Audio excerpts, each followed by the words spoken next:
Salam alaikum à tous, salut à tous. Après la charte catastrophique faisant en sorte d'imposer à des imams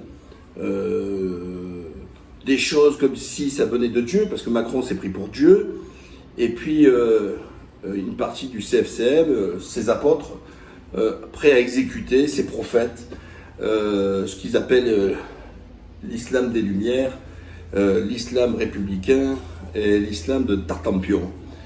Après cette charte, d'abord, petite parenthèse importante, le Diyanet, qui vient de Turquie, les associations, et Milguluş, qui est une fédération indépendante. Le Diyanet, c'est le ressort de l'État turc. Vous savez qu'en Turquie, il y a comme une forme d'autorité religieuse financée par l'État.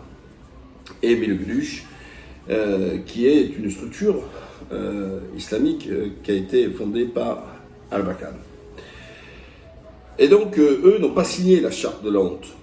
Et je les félicite et je les remercie, puisqu'entre plaire à Macron, faire la serpillère de Macron, et plaire à Allah et servir les musulmans, ils ont tranché et ils ont choisi leur religion et leur corps religionnaire. Et là, qu'est-ce qu'on voit? On voit sortir du bois l'imam analphabète, bonjour, j'y suis l'imam, et Nancy, que j'ai eu, et je vous invite à retrouver les vidéos que j'ai faites il y a 7-8 ans en arrière. Chaloumi, en 2000, j'ai été son chef, je l'ai eu en emploi jeune.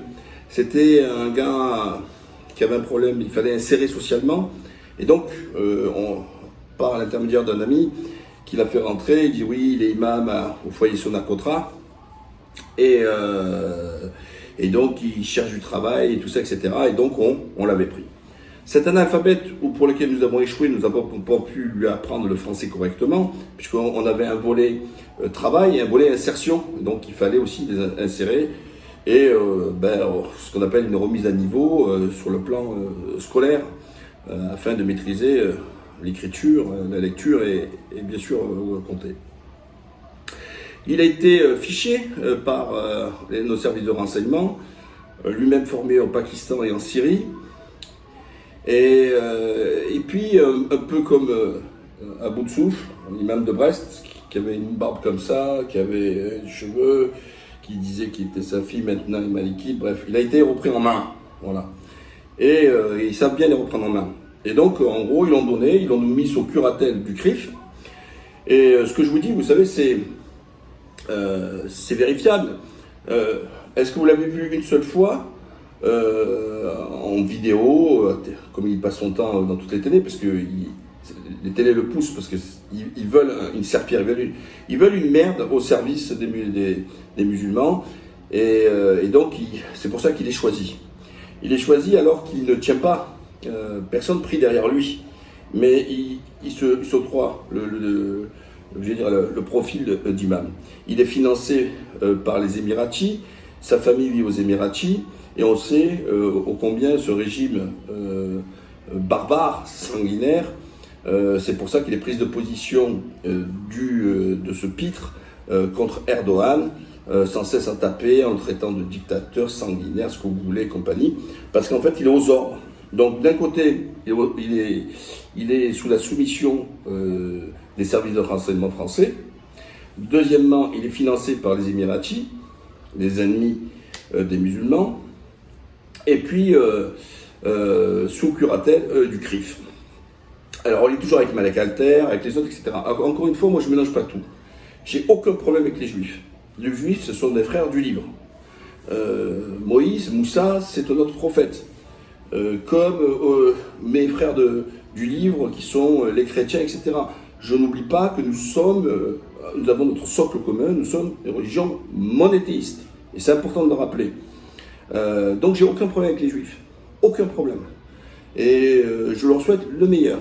Je ne mélange pas ça, bien sûr, avec l'identité sioniste, qui est une idéologie, comme le communisme est une idéologie, comme les déchiens de Daesh sont une idéologie politique, tout ça, etc. Donc je ne mélange pas, vous voyez, etc. Sauf que l'imam des cavernes, et des bougies, parce que lui, c'est pas les lumières, c'est les bougies, des cavernes, est toujours là en disant, au contraire, il veut qu'on empêche de condamner la politique sioniste de colonisation de la Palestine par Israël.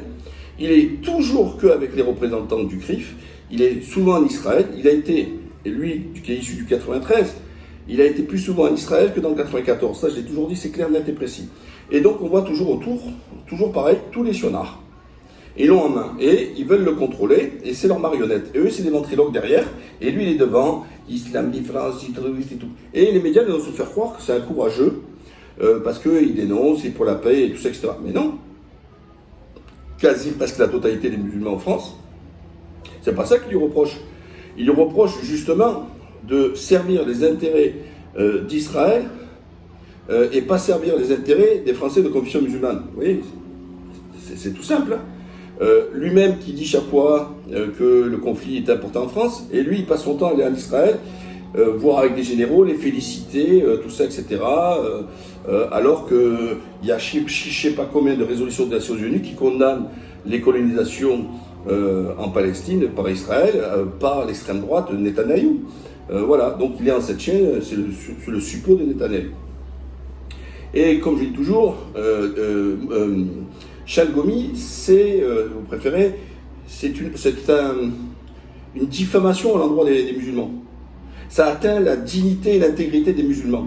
Parce qu'on veut faire croire que cet analphabète, je dis bien analphabète, est un représentant des Français qui sont nés en France, de confession musulmane, avec tout ce qu'on connaît comme population qui est dans toutes les sphères, notamment on a de tout, des enseignants, des docteurs, des professeurs, enfin on a tout ce qu'il faut. Et dans la communauté musulmane, il ne manque pas aussi d'intellectuels musulmans, sauf que eux ne disent pas le discours qu'ils voudraient entendre des médias, et donc on sort la marionnette. Et là, on voit dans le livre qu'il n'a pas écrit, il peut pas. Comment il peut écrire français quand il ne sait pas parler français? C'est pas possible. Voilà. Quand on ne sait pas dire Merlin, de Berlin, pardon, il dit Merlin à la place de Berlin, il y a un problème, vous voyez. Il ne maîtrise pas le français. Quand on lui dit, vous vous rappelez sur LCI, il est incapable de comprendre la question. Et la seule chose qu'il sait dire, il ne sait pas ce que c'est la République. Mais posez-vous la question. Demandez-lui qu'est-ce que c'est le triptyque. Parlez-lui, demandez-lui s'il connaît la première, la deuxième, troisième, quatrième, cinquième République. Il ne connaît pas. Mais il vient vous dire, je suis l'imam de la République. Mais les journalistes ne veulent pas lui poser des questions qui fâchent. Pourquoi? Parce que ça voudrait qu'on ferait tomber le masque. Et il sort son livre, Alors vous savez, moi j'ai écrit 2 bouquins, et bon, je les ai écrits, et après ce qu'on appelle un nègre, il corrige les fautes. Mais lui, c'est pas un nègre qu'il a eu, c'est carrément une plume. Donc c'est des gens qui ont écrit à sa place, et lui il fait croire que c'est lui qui l'a écrit. Et bien sûr, ils ont écrit ce qu'eux ils veulent entendre, d'accord? Il suffit de voir qui a préfacé, Val, gros bouffeur des religions, islam tout compris, et compagnie. Et là, il dit, en gros, si la France a besoin de moi, vous voyez, vous imaginez le truc, ça va le testant. La France a besoin de moi, je veux bien présider le Conseil national des imams. Donc, on est passé de la charte pourrie, et maintenant, lui qui veut se présenter comme celui, et ça c'est grave, et il faut que les musulmans se mobilisent énormément, c'est qu'il veut lui prendre la place, en gros, c'est lui qui va valider les imams en France. Donc, vous vous rappelez de Birbache, l'autre malade, de Birbache et tout. Donc tous les tocards, tous les cafards qu'il peut y avoir, il va leur dire tiens, tu signes la charte, tu vas être l'imam de la République, etc. Et c'est celui qui va décider. Donc c'est grave. C'est-à-dire que jusqu'à maintenant, on fait des lois comme là, qui sont en train de se préparer sur le séparatisme, on viole vos libertés individuelles. On ne cesse de légiférer sur les côtelettes, mais là, en plus, c'est-à-dire même vos propres mosquées que vous avez financées par vos deniers, eh bien, ils vont vous imposer un imam qui aura signé la charte. C'est ça qu'ils sont en train de faire. Bon. Croyez-moi que juridiquement, il y a de quoi faire. Parce que rien que sur le plan de la laïcité, l'État ne pourra pas nous imposer un gars comme ça. Donc il y aura un combat, je ne vais pas rentrer dans les détails, il y aura un combat juridique à mener si c'est le cas, de nous mettre Chalgomi, en gros le grand moufti de France. Enfin, pour ceux qui sont non musulmans, qui comprennent rien, qui comprennent pas, qui pensent que vraiment c'est non pacifique, tout ça, etc., sachez que lui, il se dit pour l'islam de France. Il veut présider le Conseil national des imams de France, alors qu'il n'a pas été formé en France. Alors, et ça, personne ne pose l'incohérence. Comment quelqu'un qui n'est pas formé en France, qui a été formé au Pakistan, etc., vient nous raconter aujourd'hui? Et après, de quelle école il est? Il était du Teblir.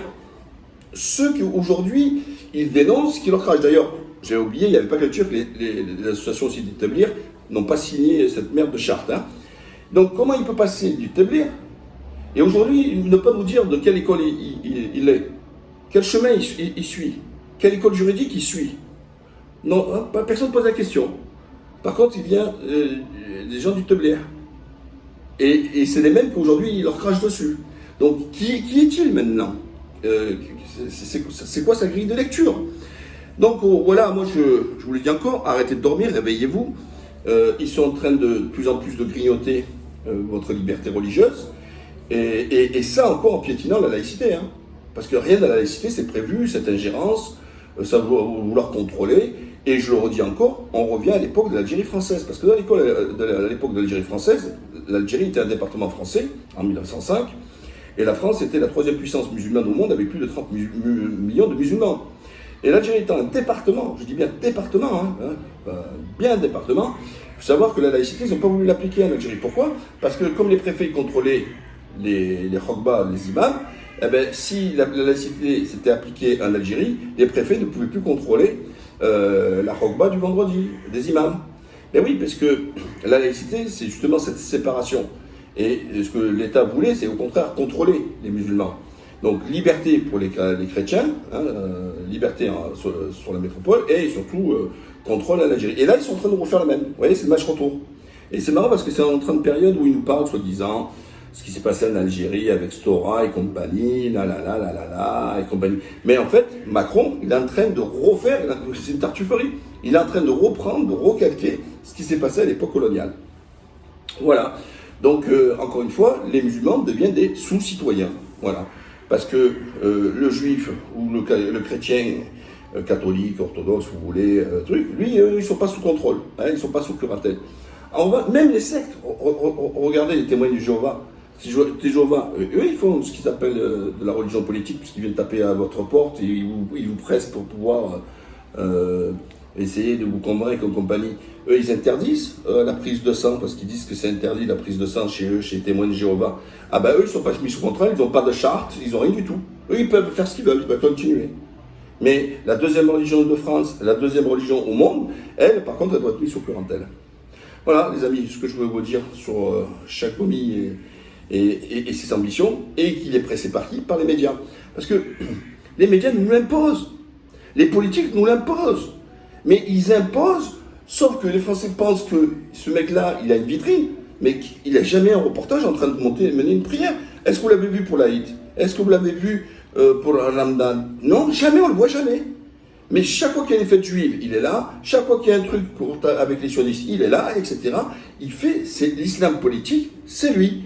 C'est-à-dire, et en plus, c'est pas l'islam, c'est lui qui déploie l'islam. Donc il se fait passer pour un imam, il se fait passer pour défendre les musulmans, mais en fin de compte, pour servir au service, bien sûr, des Émiratis et d'Israël. Tout simplement. Voilà. Donc, encore une fois, réveillez-vous, bougez-vous. Et moi, je dis aux Français, qui ne sont pas musulmans, méfiez-vous des bénis oui-oui.